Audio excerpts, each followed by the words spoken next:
Welcome to Screen Chat, live from the Media Hub on riotradio.ca. I'm your host, Justin. With me behind the scenes, I have Eldon and Megan. Thank you guys for being here. And as you guys know, Screen Chat is your show all about the latest Marvel movies, DC Comics, Star Wars adaptations, and much, much more. I know it's been a while, but don't look back in anger. I'm hoping that I can make this sad song a little bit better. And you know what? We could just be together and live forever. So, right, guys, we are starting to talk about music finally on Screen Chat. I feel like we haven't really dabbled into music, and why not start by talking about one of the best English groups of all time, Oasis, led by Liam and Noel Gallagher, one of my favorite bands of all time. I would say for me, when you look at music, you can't really chat about music without bringing up Oasis. Say what you want. I feel like it goes Queen, Oasis, then the rest. These lads definitely clear the Beatles, but that's a discussion for later on in the episode. But Oasis, man, they broke up, got back together, and it's time to chat about it. So first of all, I'm saying it now. I'm no music expert. I just love listening to the tunes. So we're gonna do a brief overview on who these lads are, and then go from there. So starting off with Oasis, early days in Manchester. Now, if you guys know anything about me, you know my favorite football team is Manchester United. So when I was a kid, I loved Oasis because I just heard Manchester, but unfortunately, these lads are City lads. But starting with them there, the original band was formed after Liam and Noel Gallagher. Then we got Paul Authors, Paul McGuane, Tom McCraw, and then, they came together and made Oasis. I'm going to butcher some of these English names today, but I'm going to try my best. But yeah, the band started in 1991. And honestly, I don't think these lads knew what they were going to create because, like I said, to me, it goes Queen and then Oasis and then the rest. I don't think any other English group really comes close. That includes the Beatles. I'll die on that hill. So we're here to chat about today. So how did Oasis start? Because to me, and yes, the little Manchester accent's going to go in and out just for Eldon exclusively. But a lot of people know these guys as, maybe the Wonderwall Warriors, just the Bastardly Brothers. I don't really know what you want to really make them as in 2025. However, there was a point in time where these lads, I don't know where, sorry, that was funny, but I don't really know where to begin with these lads other than 1991. And this was, it's time to now talk about their first big hit. And now, honestly, I had to do some research because as much as I do like Oasis, it's much more of like a childhood fandom that I then rekindled in once they got back together. So I wasn't really too versed on how they burst onto the scene, if you know what I'm trying to say, or what their breaking point was and all that good jazz. So we're going to start off with their first big hit. And ahead of their debut album, Definitely Maybe, the band dropped Supersonic. And that's widely regarded as their first big hit. Yes, this is the album cover there. So Supersonic was a single which peaked at 31, which wouldn't really be something to report on if it wasn't so, I guess, important to the Oasis lore.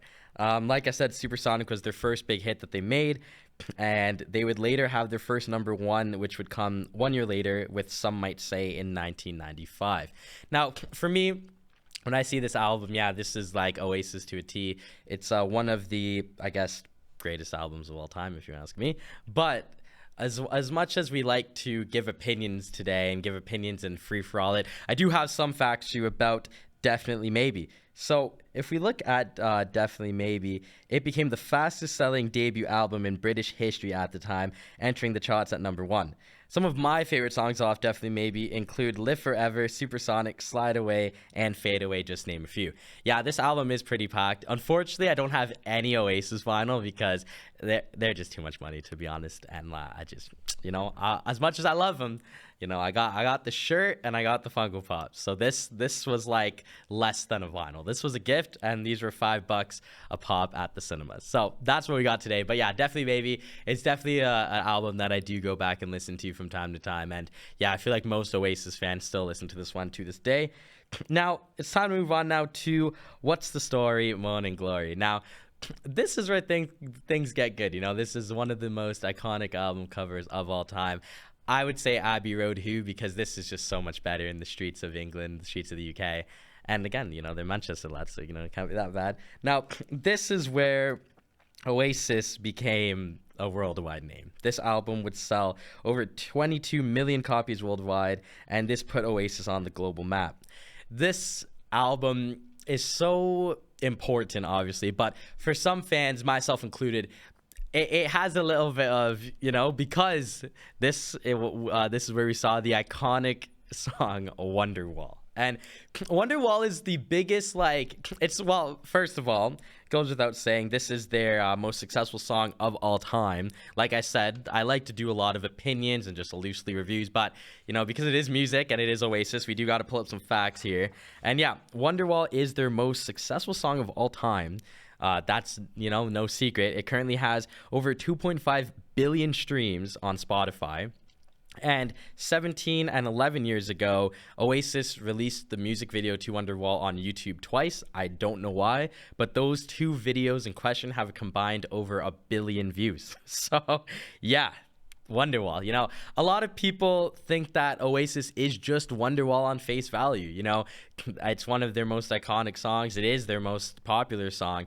And I feel like the way a lot of people in England and maybe in the rest of the UK know a lot more of their songs is how over here, the average person probably only knows Wonderwall. But again, it's a massive tune. Like, it's not my favorite song by them, but it is good, obviously, I love whenever they would perform this live, and they'd be like, there are many things that I'd like to say to you now, but I don't speak, and then insert language. I'd always think about football memes, because he would say, like, I don't speak Spanish, and the caption would always be like the Man United manager trying to talk to David De Gea after that howler. So I always like the memes that came with Oasis and Wonderwall. But yeah, going on to some of my favorite songs on that album include Don't Look Back in Anger. Oh man, this song is beautiful, man. I love this song so much. I actually scream this song whenever it comes on in the radio. I love it. It's such a great song.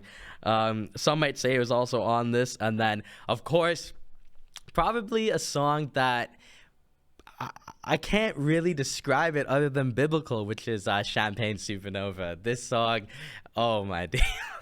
I remember rediscovering this song as an adult, and it was just magical. I feel like when you hear a song like Champagne Supernova, how do you not just get emotional, if you will? It's one of the greatest songs of all time, if you ask me. It is just, I could go on about Champagne Supernova, but we might have a little clip of it later on, so we'll hold off for that. And so that was probably their, well, not probably, it definitely was their peak, was those early years in the 90s, in the mid 90s. Moving on now, we do have Be Here Now, which is a very controversial album in Oasis lore. It became the fastest selling album in UK history, selling almost 700,000 albums in its opening week, with 696,000 to be exact. But like I said, it's their most scrutinized albums, very controversial, because often described as, quote, overproduced. I don't really know what that necessarily means in this case, in the context of it's just a lot of music and it's by a really good band. I like that. I like that there's more. I don't like there's less. And I just personally think that an overproduced album is good. If you're a fan of an artist, right? Are you going to be happy with 10 songs or 30? You would take the 30 over the 10, in my opinion. I don't know if I'm jarring on that. Megan, I don't know if you could give me a thumbs up. Would you take 10 songs or 30? You take 30, exactly, right? So with that being said, I don't really know how an album that has a lot of great songs get scrutinized for having a lot of great songs. But I digress. Some of my favorite songs on that album include Do You Know What I Mean, Stand By Me, Don't Go Away, and Be Here Now. So yeah, that was Oasis in the mid-90s, and unfortunately, I was not born in the 90s, so I wasn't really too familiar with the next topic here. And when I say this, I'm just going to be honest. I'm Oasis, I'm Manchester. I'm not too versed on London pop culture from those times, besides maybe calling Air Force 95s 110s. That's what they did in London. I still say that today. And Manchester United owned Arsenal during this time as well, so it's not like they were doing anything too crazy. But it couldn't be an Oasis episode without talking about this. And that was the iconic feud with Blur.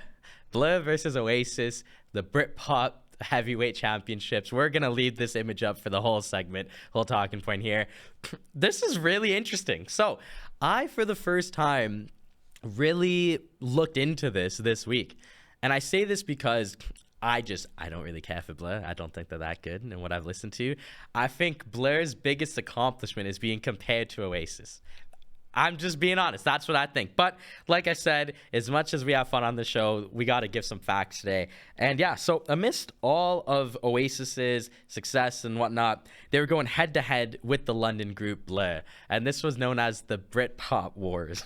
This is an iconic music rivalry. And the two bands embraced this. You know, at award shows, they would both win awards. They'd both acknowledge each other.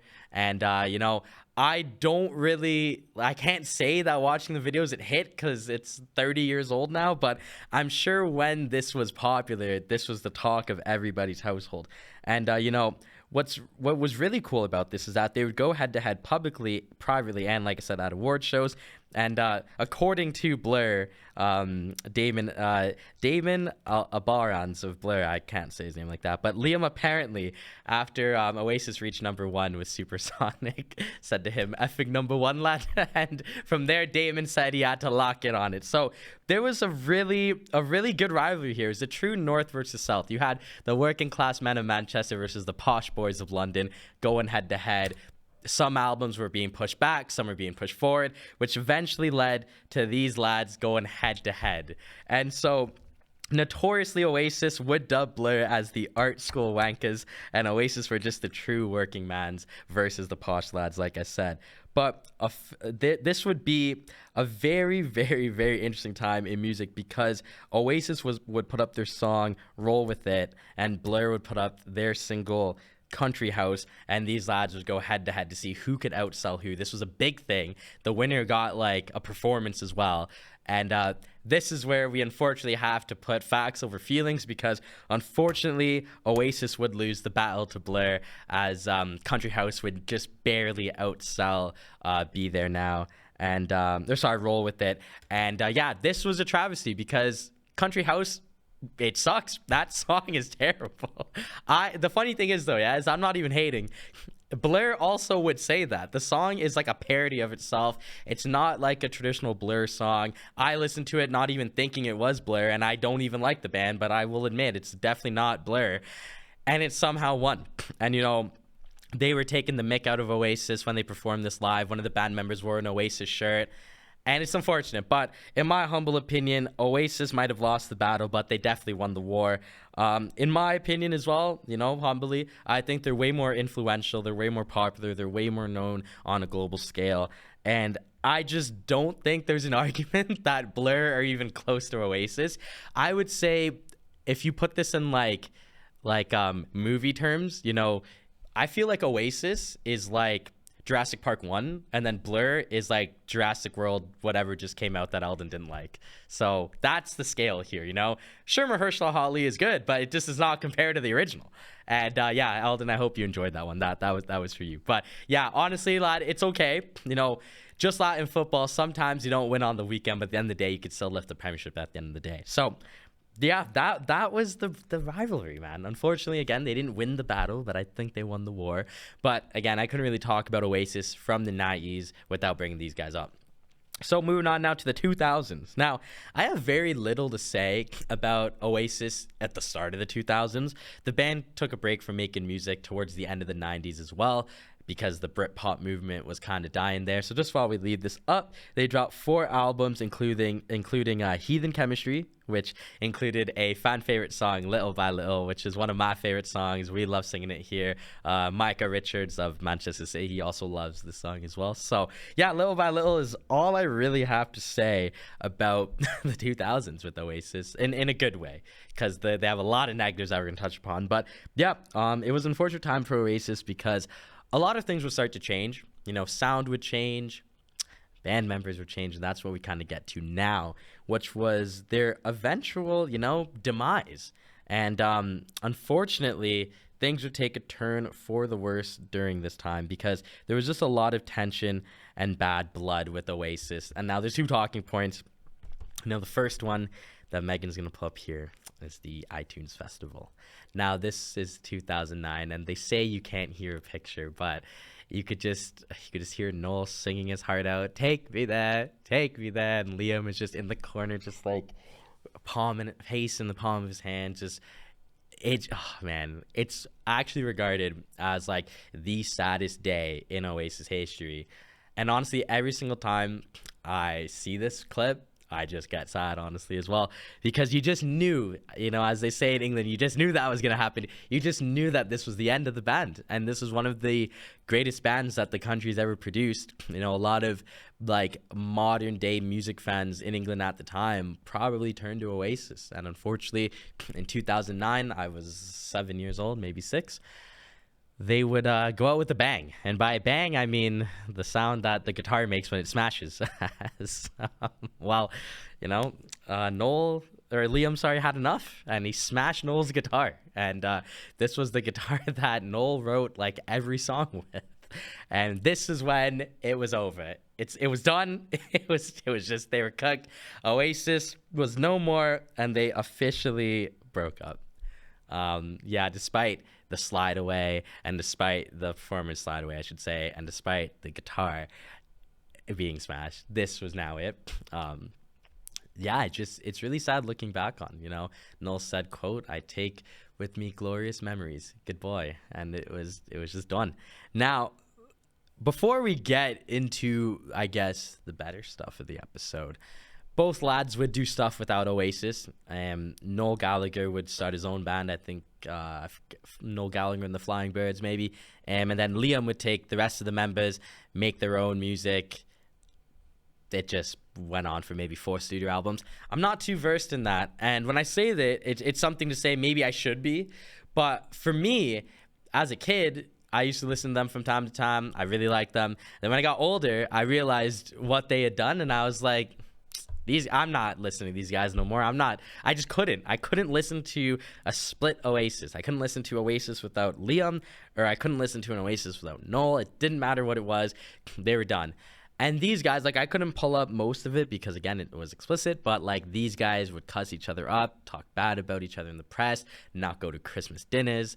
It was a lot. It was a real feud, and these guys took the brotherly sibling rivalry to a next level, and these guys were done. And it was kind of a moment of, I guess, shout out Lemony Snicket. It was like a series of unfortunate events. It does suck that these guys had to break up. We knew it was coming, unfortunately, and the 2010 saw a lot of rough patches in the media. As, like I said, these guys would take shots at each other. They'd be jarring. And it didn't ever look like Oasis would get back together until one day, and I wish I had the tweet. I totally forgot to grab the tweet, but someone on Twitter said, "Who is the greatest frontman in music history?" And, Noel Gallagher, he stepped in, he retweeted, and he said Liam Gallagher. I believe that's what it was. So with that being said, that was like, so you're telling me there's a chance. And boy, was there more than just a chance. So on some anime time skip, we're going from 2009 to 2024, 15 years after the breakup. And Oasis, what did they do? Well, they announced that they would be reuniting with a world tour. And what a world tour this would then be, stemming 41 shows from July of the following year all the way to November, from the UK to North America to South America to Sydney. It was just like, you got Asia in there as well. This, oh my days, man, just looking at this, I remember I was in here, and wait, pinning this though, the only bad thing about these lads is that they're Manchester City fans, and Eldon, we know how I feel about Manchester City. I didn't even realize that City were even in this picture. I didn't want to dwell on that, but yeah, no Manchester City anymore. However, back to these guys, I remember Dan and I, we were talking about this in the office, and I was like, we need to go. This was the Oasis reunion that we had been waiting for, and the lads were finally back. And you know what? Your boy, we got a ticket. I ended up getting a ticket to the concert, and the Toronto show I was able to go to. So yeah, this is me. You know, I was there. I was turned up, bro.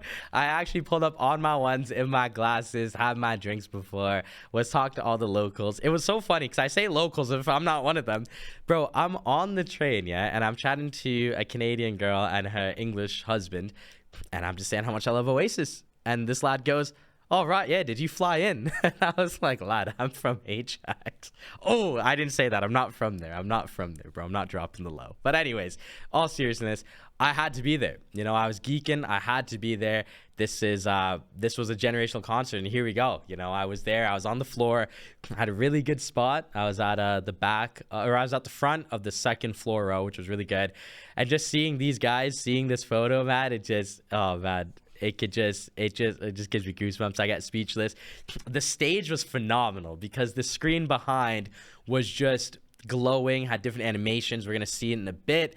And it was just so nice seeing both of the brothers back together, having some banter, putting on a great show. And yeah, as always, you know, Liam Gallagher was, well, I can't say the word that he is, but, you know, you could put it together. Noel was obviously doing his thing too, which was really nice. And it was just a wonderful, wonderful concert. I'm getting emotional, but all jokes aside, that was probably, I think, my favorite concert of all time. I've been to a fair share of concerts. I've seen rappers, bands, singers, the whole nine, and they come and go. I am still hooked on this Oasis concert. I was even watching back all the videos last night in preparation for this, and it was just wild. I was like, damn, I can't believe I was really there. And what's really cool about today's episode is that, just as I check my notes here, what's really cool is that I usually don't do music breaks. I don't do segment breaks. We always just do one shot through and through. But today I decided, you know what, let's change it up. So we're going to take a quick break. And on that break, as you guys have time to digest all the information I've said in the last 20 minutes, who Oasis are, what they were, what albums they dropped, the breakups, the reunion, while you guys process that and truly understand the magnitude of this band, we're going to play you some clips from the concert. So we have a funny clip of me reacting to Champagne Supernova, and then we have the ending of the concert as well. So let's take a look at that, and then we'll be right back. Nice one anyway, Champagne Supernova. Yes! Yes! Oh my god! Oh my god! No! Yes! Oh my god, yes! Yes! Oh my god! Oh my god!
Oh my days, lads, indeed. Yeah. Oh man, just the raw emotions there. I have no shame in that at all. I wanted to find a good one where I wasn't swearing, I wasn't cussing, I wasn't just jarring. But that one was a little pure, so I was like, you know what, we'll do that one. Oh man, Oasis. They're such a phenomenal band, and I didn't think in my wildest dreams that I'd ever see them live. And the next photo that we have here is just my honest reaction after that video.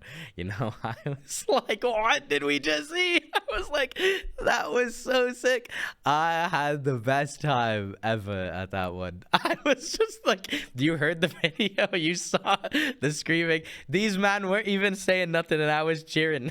You know, I literally, as soon as that Champagne Supernova firework video was done, I asked the near security guard, just take a photo. I need my immediate reaction. It just was that. It was bloody biblical, as they say. And then what was really nice is that once everybody cleared, so keep in mind, yeah, I was at the front of the pit, so therefore when we leave, I was at the back.